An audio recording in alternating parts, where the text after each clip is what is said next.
Congress party దీవెనతోటి ఇవాళ అభ్యర్థిగా పోటీ చేస్తున్న నేను నకరేకల్ నియోజకవర్గంలో పెద్దలు అన్న వేముల వీరేశం అన్న గారి నేతృత్వంలో నాయకత్వంలో ఇక్కడ సన్నాహక సమావేశం నిర్వహించడం జరిగింది. ప్రతి ఓటర్ను టచ్ చేస్తూ ప్రతి ఓటర్కు వాస్తవాలు వివరిస్తూ పట్టభద్రుల ఎమ్మెల్సీ ఎన్నికల్లో అత్యధిక మొదటి ప్రాధాన్యత ఓట్లను సాధించి కాంగ్రెస్ పార్టీ ఔన్నత్యాన్ని, కాంగ్రెస్ పార్టీకి మేధావులకు ఉన్నటువంటి అనుబంధాన్ని మరోసారి ఎలుగెత్తి చాటడానికి ఈ ఉప ఎన్నికను వాడుకుంటూనే, అలాగే నిరుద్యోగులకు, ఉద్యోగస్తులకు ఎవరికైతే కాంగ్రెస్ పార్టీ ఎన్నికల మేనిఫెస్టోలో ఏ హామీలు అయితే ఇచ్చిందో అన్ని హామీలను తూచా తప్పకుండా ఆ తల్లి సోనియా గాంధీ దీవెనతోటి, ముఖ్యమంత్రి రేవంత్ రెడ్డి గారి ఆశీస్సులతోని ఇక్కడ ఉన్నటువంటి మా మంత్రివర్యులందరి నాయకత్వంలో ఖచ్చితంగా వాటిని అమలు చేసి ఈ ప్రజలకు అందించే బాధ్యత వారధిగా ఉండేందుకు నేను అందరికీ ఒక రిక్వెస్ట్ చేస్తా ఉన్నా. ఈ రాబోయేటువంటి పట్టభద్రుల ఎమ్మెల్సీ ఎన్నికల్లో మీ అమూల్యమైనటువంటి మొదటి ప్రాధాన్యత ఓటు వేసి గెలిపించాల్సిందిగా కోరుతా ఉన్నాం. ఇప్పటికే లెఫ్ట్ పార్టీలు కానీ, ట్రస్మా కానీ, పిఆర్టీయు కానీ ఇలా అనేకమైనటువంటి ఉపాధ్యాయ సంఘాలు, రెవెన్యూ సంఘాలు అన్నీ కూడా ఇవాళ తీన్మార్ మల్లన్నకు మద్దతుగా నిలబడ్డాయి. వాళ్ళందరికీ ధన్యవాదాలు తెలియజేసుకుంటూ, అలాగే తీన్మార్ మల్లన్న ఈ ఎమ్మెల్సీ స్థానానికి అర్హుడంటూ 6 ఇండిపెండెంట్ అభ్యర్థులు తమ నామినేషన్ను ఉపసంహరించుకొని మద్దతు ప్రకటించినటువంటి వారికి కూడా ప్రత్యేక ధన్యవాదాలు తెలియజేసుకుంటూ వాళ్ళని కూడా త్వరలోనే కలుస్తాను. అలాగే పట్టభద్రుల సోదరులారా, మీకేవైతే హామీలు ఈ రాష్ట్ర ప్రభుత్వం ఎన్నికల సందర్భంలో ఇచ్చిందో వాటన్నిటికీ నాది జిమ్మేదార్ అని చెప్పి మీ అందరికి తెలియజేస్తూ, మీ అందరి ఆశీస్సులు, ప్రేమతో ఈసారి ఒక అవకాశం ఇవ్వాల్సిందిగా మిమ్మల్ని రిక్వెస్ట్ చేస్తా ఉన్నా. కాంగ్రెస్ పార్టీ అధికారంలోకి వచ్చింది. కాంగ్రెస్ పార్టీయే ఇది పేదల పార్టీ, ఇది నిరుద్యోగుల పార్టీ, ఇది ప్రజలందరి పార్టీ. కాబట్టి కాంగ్రెస్ పార్టీ ఇప్పటికే అనేకమైనటువంటి నిరుద్యోగులకు సంబంధించినటువంటి అనేకమైనటువంటి అంశాలను మేనిఫెస్టోలో పొందుపరచగలిగింది. ఆ మేనిఫెస్టోను తూచా తప్పకుండా అమలు చేస్తే ఈ రాష్ట్రంలో నిరుద్యోగులకు కానీ, ఉద్యోగస్తులకు కానీ, పెన్షనర్లకు కానీ, కాంట్రాక్టు కార్మికులకు కానీ, అవుట్సోర్సింగ్ ఉద్యోగులకు కానీ ఎవరికి కూడా ఏ ఇబ్బందులు లేకుండా సజావుగా ఉంటుంది. ఇప్పటికే కాంగ్రెస్ పార్టీ అధికారంలోకి వచ్చింది. మీ అందరికీ తెలుసు, కేసీఆర్ అధికారంలో ఉన్నప్పుడు ఎప్పుడొస్తుందో తెలియని జీతం ఉంటుండే. ఇవాళ కాంగ్రెస్ పార్టీ అధికారంలోకి వస్తే 1 తారీఖు టెన్షన్గా ప్రభుత్వ ఉద్యోగస్తులకు, అవుట్సోర్సింగ్ వాళ్ళకు కూడా ఉద్యోగస్తులు ఎవరైతే ఉన్నారో వాళ్ళకి జీతాలు ఇచ్చేటువంటి కార్యక్రమాలు నడుస్తూ ఉన్నాయి. అలాగే వారిని కానీ, వారి కుటుంబాలను కానీ గొప్పగా తలెత్తుకునే బతికే విధంగానే కాంగ్రెస్ పార్టీ మా కార్యాచరణ ఉంటుంది. అలాగే నిరుద్యోగులకు కూడా మేము హామీ ఇస్తా ఉన్నాం. త్వరలోనే జాబ్ క్యాలెండర్ కూడా మీకు ప్రకటించబోతా ఉంది. అలాగే గ్రూప్ 2, గ్రూప్ 3 పోస్టులను కూడా పెంచే యోచనలో రాష్ట్ర ప్రభుత్వం తీవ్రంగా కసరత్తు చేస్తుంది. మెగా డిఎస్సితో పాటు అనేకమైనటువంటి కార్యక్రమాలను ఈ రాష్ట్ర ప్రభుత్వం తీసుకోబోతా ఉంది. 317 జీవో ద్వారా ఇబ్బందులు పడుతున్నటువంటి ఉద్యోగస్తులు కానీ, అలాగే జీవో 46 ద్వారా ఉద్యోగాలు కోల్పోయిన వారికి కానీ తగిన విధంగా న్యాయం చేసే విధంగా కాంగ్రెస్ పార్టీ తరఫున పట్టభద్రులందరి ఆశీస్సులతోని నేను ముందుకు పోతా అని చెప్పి తెలియజేస్తాను. బాహుబలి సినిమాలో రమ్యకృష్ణ గారు ఒక డైలాగ్ అంటారు, నా మాటే గట్టేటప్పుడు నా మాటే శాసనం అంటే ఏంటి? శాసనం అంటే చట్టమిగా కథం, అదే ఫైనల్. ఆ శాస్త్రం చెప్పినట్టే వినాలి, నడవాలి. అంటే నకరేకల్ శాస్త్ర సభ్యుడు అంటే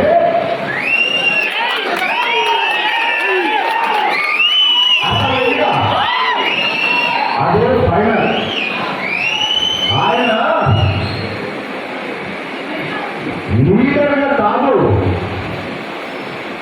మీ పిల్లల భవిష్యత్తుకు, మీ జీవితాలకు, రాబోయే తరాలకు శాసనాలు రాసే కాడ మీ అందరి ప్రతినిధిగా ఉన్నటువంటి బిడ్డ వేముల వీరేశం గారికి, అలాగే వేదిక మీద ఉన్నటువంటి అన్న మాజీ ఎమ్మెల్సీ పూల రవీంద్ర అన్న గారికి, అలాగే ప్రస్తుత గౌరవాధ్యక్షులుగా ఉన్నటువంటి బాపిరెడ్డి అన్న గారికి, అలాగే బీసీ కార్పొరేషన్ ఎక్స్ చైర్మన్ చెమ్మయ్య గారికి, అలాగే గైద రవీంద్ర అన్న గారికి, చామల శ్రీనివాస అన్న గారికి, సింగిరెడ్డి మల్లారెడ్డి అన్న గారికి,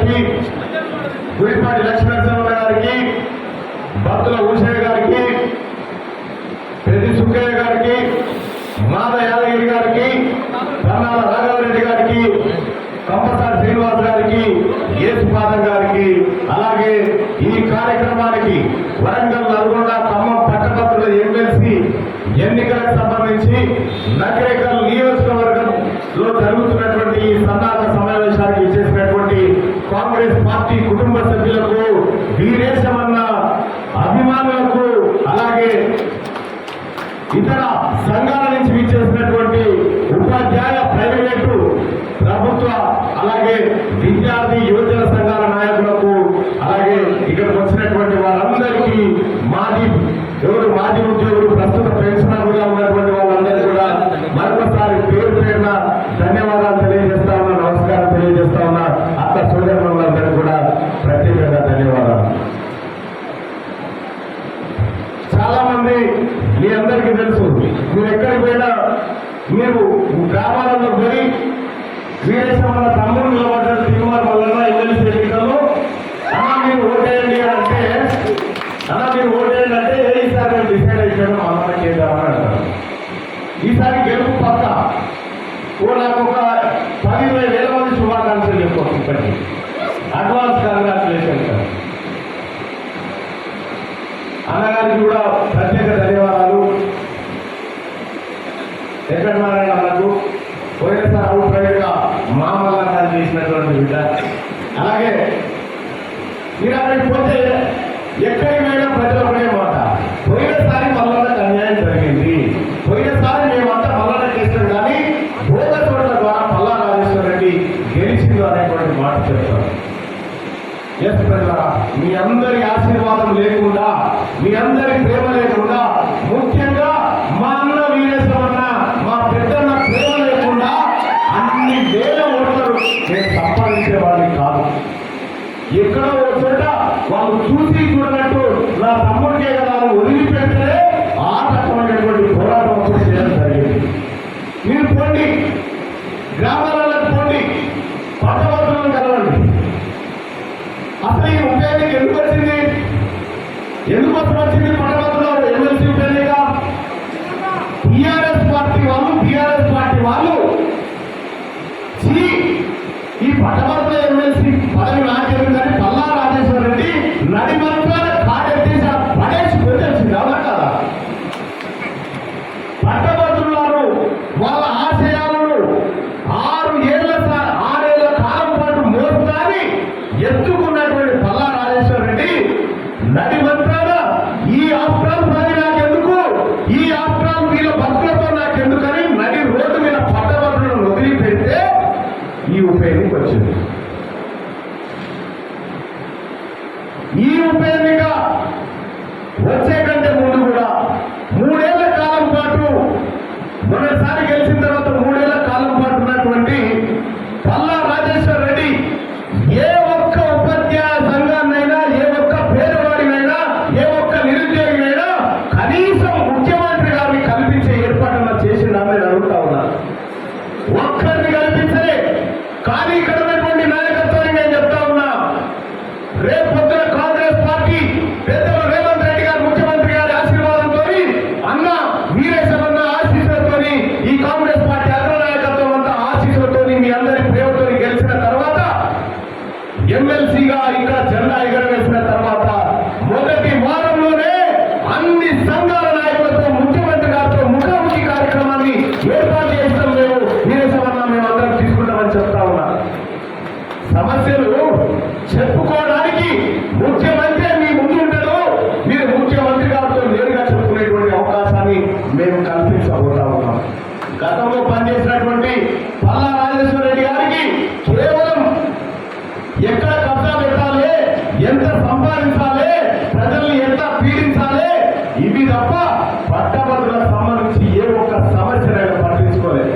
పోయినసారి మీ అందరికీ తెలుసు సోదరులారా, 100 కోట్ల రూపాయలు ఖర్చు పెడితే, ఆఫ్టర్ 100 కోట్ల రూపాయలు ఖర్చు పెడితే ఒక్క తీర్మార్ మల్లన్న అనేటువంటి ఒక చిన్న జీవికి ఓడించడానికి తాను పడ్డ శ్రమ మీ అందరికీ తెలుసు. 4 రోజుల పాటు కౌంటింగ్ కేంద్రంలో నిద్రపోకుండా చేస్తారు సోదరులారా.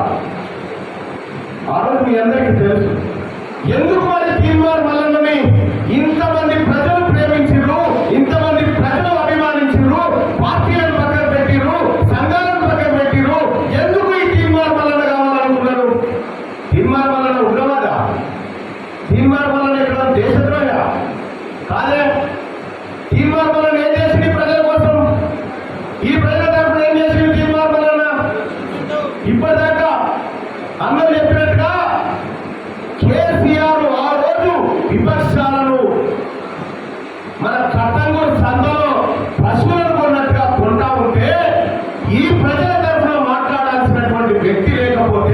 ఈ ప్రజల హక్కుల కోసం మాట్లాడాల్సినటువంటి ప్రతిపక్షం లేకపోతే ఆనాళ్ళ తీర్మానం వల్ల అనేటువంటి మీ బిడ్డ ఒకడు బయటికి వచ్చి దండానికి పేపర్లు కట్టి కేసీఆర్ ను ఇట్లా ఆరేసుకుంటూ వచ్చి నీ కథేంద్ర ఇలా సంగతి అనుకోవాలా ఈ ప్రజలంతా ఇలా గందరపడి సావన్నారని అడిగారు. ఈ ఉద్యోగస్తులకు కరోనా సమయంలో ఉద్యోగస్తులకు సగం సగం జీతాలు ఇస్తాను పెట్టిండు. సగం సగమే జీతాలు ఇస్తా అంటే ఆ రోజు ప్రాణాలకు తెగించి కొట్లాడిన పోలీసులకు డాక్టర్లకు వాళ్ళు ప్రాణాలు పనంగా పెట్టి కొట్లాడితే సగం జీతం ఇస్తావురా అని కొట్లాడితే మొత్తం జీతం ఇచ్చినటువంటి ఘనత ఇప్పించిన ఘనత అది తీర్మానం అన్నది మీది క్యూనియన్ అని చెప్పి తెలియజేస్తా ఉన్నా. ఏ ఒక్క రోజు కూడా ఓడిపోయిన దగ్గర నుంచి 3 ఏళ్ల క్రితం ఓడిపోయిన ఆ రోజు నుంచి ఈ రోజు వరకు ఒక్క రోజు కూడా ఖాళీగా లేనన్నా మీ హక్కుల కోసం పోరాడుతున్నా, మీ జీవితాలను మార్చడం కోసం పోరాడుతూనే ఉన్నా. ఇందుకోసం కదా తీర్మార్ మల్లన్న మీద ఒక 70-80 కేసులు పెట్టిన కేసీఆర్. 70-80 కేసులు పెట్టినా ఎక్కడన్నా తీర్మార్ మల్లన్న ఎవరికన్నా తలవంచిందా, ఎవరికన్నా గులాంగిరి చేసిందా, ఒకటే ఒక ఛాలెంజ్ చేసినా నిన్ను గద్దెదించదాకా వదిలిపెట్టారు బిడ్డ అని చెప్పిన అన్నట్టుగానే మన తెలంగాణ రాష్ట్రంలో కేసీఆర్ అనేటువంటి ఒక నియంత గద్దె దిగిపోయింది. సోదరులారా, 100 కేసుల్లో ఏ ఒక్క కేసు కూడా తీర్మానం వల్ల భూమి పంచాయతీ లేదు. ఏ ఒక్క కేసు కూడా నా గెట్టు పంచాయతీ కాదు. ఇది మీ ప్రజల కోసం, మీ పిల్లల కోసం, మన భవిష్యత్ తరాల కోసం ప్రశ్నిస్తే పడ్డటువంటి అక్రమ కేసులు. 100 రోజులు జైల్లో మధ్య 100 రోజుల పాటు నా కుటుంబానికి దూరంగా ఉన్నా, నా పిల్లలకు దూరంగా ఉన్నా, ఈ సమాజానికి దూరంగా ఉన్నా, ఎక్కడ ఉన్నా రెట్టించిన ఉత్సాహంతోనే బయటకు వచ్చిన తప్ప ఎక్కడ తల ఉంచలేదు, మడమ తీపలేదు. ఇందుకోసమే కదన్నా మీరు ప్రేమించేది, ఇందుకోసమే కదా మావాడు మా తమ్ముడు కొట్లాడతాడు అని చెప్పి ఆ రోజు మీరు 1000 ఓట్లు వేస్తే కదా 1,50,000 ఓట్లు వచ్చిన డబ్బులు అంటే మీరు ఇందుకోసమే కదా చేసింది. ఎక్కడ ఉన్నా ప్రతి ఉపాధ్యాయుడు, ప్రతి అడ్వకేటు, ప్రతి రిటైర్డ్ టీచరు, లెక్చరర్స్, కాంట్రాక్ట్ ఉద్యోగులు, అలాగే జూనియర్ పంచాయతీ సెక్రటరీల దగ్గర నుంచి అనేక మంది నిరుద్యోగులు ఈ పోరాటాన్ని మా కోసం మాట్లాడుతున్నాడు అక్కడ ఉన్నాడని చెప్పి వాళ్ళు రావడం జరిగింది. సోదరులారా, ఇంకంతే కాదు, ఈ ఎన్నికల్లో నాకు తెలుసు మీ ప్రేమ, మీ అభిమానం ఈసారి ఎలా ఉండబోతుందో నాకు తెలుసు సోదరులారా. కానీ నేను చెప్పాల్సినవి చాలా ఉన్నాయి కాబట్టి, చెప్పడం నా ధర్మం కాబట్టి ఇవాళ నిన్ననే మీరంతా చాలా మంది కాంగ్రెస్ పార్టీ నాయకత్వం అంతా నిన్న అహోరాత్రులు కష్టపడి కాంగ్రెస్ పార్టీ ఎంపీ అభ్యర్థి గెలుపు కోసం మీరు కష్టపడ్డారు. అయినా కూడా నిద్రలు లేకపోయినా కూడా ఇవాళ మన కాస్త మన ముందు ఉన్నదని చెప్పి వీరేశమన్న ఒక్క మెసేజ్ పెడితే ఇంతమంది నాయకత్వం వచ్చి కూర్చొని, ఇంతమంది పట్టణాలు వచ్చి కూర్చున్నారంటే ఎంత బాధ్యతగా ఒక అంశాన్ని స్వీకరిస్తున్నారో నేను అర్థం చేసుకోగలుగుతా. సేమ్ అంతే బాధ్యతగా తీర్మానం వల్ల ఏం చేయబోతుందో కూడా మీకు చెప్పి, మీ ద్వారా పట్టణాలకు గ్రామాల్లో ఉన్నటువంటి వాళ్ళకి చెప్పి ఓటు అభ్యర్థించడం మన బాధ్యత. అందుకోసం సోదరులారా, రేపు ఎక్కడన్నా ఈ భారతదేశంలో ఏ రాజకీయ నాయకుడన్నా తన కుటుంబ ఆస్తులు ప్రభుత్వ ఖజానాలో దమయేసి రాజకీయాల్లోకి వచ్చిన వాళ్ళు ఉన్నారా? అదే మీ వీరేశమన్న తమ్ముడు మీ తీర్మానం వల్ల నా పని చేసుకొచ్చిండు రేపుగా. అంతేకాదు రైట్ టు రీకాల్ కూడా ఇంప్లిమెంట్ చేసేటువంటి శక్తి తీర్మానం వల్ల ఉంది.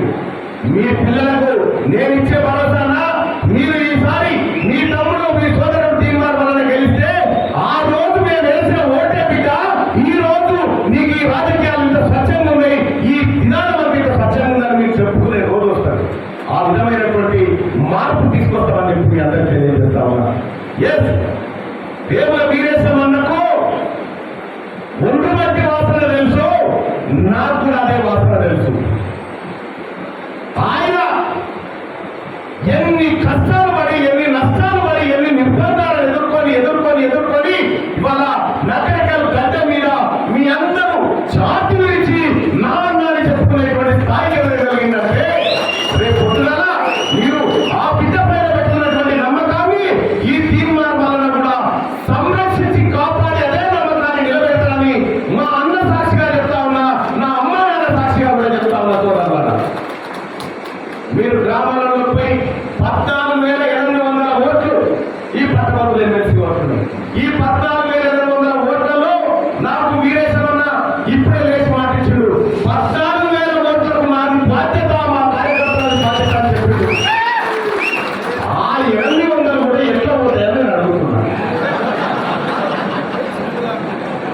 ఫోన్ కాకుండా సోదరులారా ఎందుకు పోతాయి పోకూడదు కదా. ఇది నచ్చకాలు, ఇది వీరేశమన్నంట.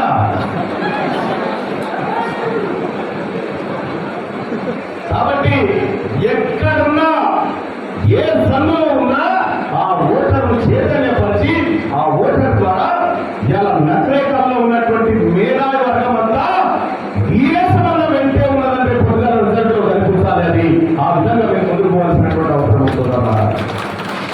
ఇంకా అనేకమైనటువంటి సమస్యలు నేను వస్తున్న క్రమంలో నా ముందుమే. ఇదే పల్లా రాజేశ్వర రెడ్డి ఎమ్మెల్సీగా ఉండగా టిఆర్ఎస్ పార్టీ నాయకులు ఉండగా 317 జీవో తీసుకొచ్చారు. 317 జీవో తీసుకొస్తే భార్య చోట భర్త చోట అసలా కుతమైపోయి ఉద్యోగస్తులంతా నానా యాత్ర పడతా ఉన్నారు. ఇలా తీర్మానం మల్లన్నగా చెప్తా ఉన్నా, కాంగ్రెస్ పార్టీ నాయకత్వం నాకు ఇచ్చినటువంటి బాధ్యతతో చెప్తా ఉన్నా, ఈ 317 నష్టపోయినటువంటి బాధితులకు అతి త్వరలోనే న్యాయం జరగబోతా ఉంది. ఇది ముఖ్యమంత్రి గారు మాట చెప్పి అందరికి తెలియజేస్తా ఉన్నా. అలాగే ఇదే పల్లా రాజేశ్వర రెడ్డి, ఇదే కేసీఆర్ జీవో నెంబర్ 46 తీసుకొచ్చి ఆ పేద పిల్లలకు ఉద్యోగాలకు దూరం చేసినటువంటి దుర్మార్గుడు కేసీఆర్. ఈ జీవోను తీసుకొచ్చినటువంటి కేసీఆర్ ఇక్కడ ఉద్యోగస్తుల కళ్ళలో కన్నీళ్లు చూసిండు, నిరుద్యోగస్తుల కళ్ళలో కన్నీళ్లు చూసి వాళ్ళ సాగుల కారణం అవుతా ఉంది.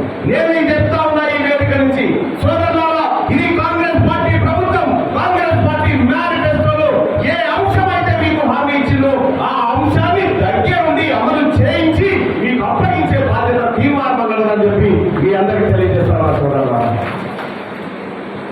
మీరు పోయి చెప్పండి, గ్రామాలలో చెప్పండి, తీర్మానం వలన మా వీరేశమన్న తమ్ముడు నిలబడ్డా అన్నా ఓటే అంటే ఒక్కరు కూడా వ్యతిరేకిస్తారన్నారు. ఎందుకు తెలుసా? ఈ బిడ్డల సంగతి, వీరేశమన్న సంగతి ఈ ప్రజానికానికి తెలుసు కాబట్టి. ఇప్పుడు నిన్న ఉన్న ఎన్నికల్లో బీఆర్ఎస్ ఏర్పైనా సరే బీజేపీ కన్నా ఎన్నికలు స్టార్ట్ చేశారు కదా, రేపు పొద్దున ఇటువంటి కుట్రలు కూడా ఉంటాయి. సోదరులారా, ఈ కుట్రలను ఛేదించే విధంగా కేటీ రామారావు టాస్క్ పెట్టుకుని నిందియాల ఏంటంటే తీర్మానం వల్ల మంచోడు కాదని రోజుకో 2 వీడియోలు తయారు చేయాలన్నమాట. నాకు నీ సర్టిఫికేట్ ఎందుకు? నువ్వు ఎవరు? తీర్మానం వల్ల మంచోడా చేయడా మా తమ్ముళ్ళు చెప్పారా, మా సొంతలు చెప్పారా, ఈ ప్రజలు చెప్పారా? మన టాస్క్ పెట్టి ఎందుకంటే క్యూనింగ్ ఛానల్ పెట్టి మన సర్కారుని గురించి పారేసేవాడిని అమ్మని బాధ. ఎట్టి పరిస్థితిలో తీర్మానం వలన ఎమ్మెల్సీ కావద్దని చెప్పి కేటీ రామారావు ఆశ పెట్టుకొని తిరుగుతాము. నేను ఈ ఆశలు అన్యాశలు చేస్తాం బిడ్డ. ఈ వరంగల్ వాళ్ళు కూడా ఖమ్మం చైతన్యవంతమైన బిడ్డ గడ్డ. ఇది కూడా ఇక్కడ మేము ఎన్ని సీట్లు సాధించడం మొన్న చైతన్యం చెప్పలేదా? 34 అసెంబ్లీ స్థానాలు ఈ 3 జిల్లాల్లో ఉంటే 8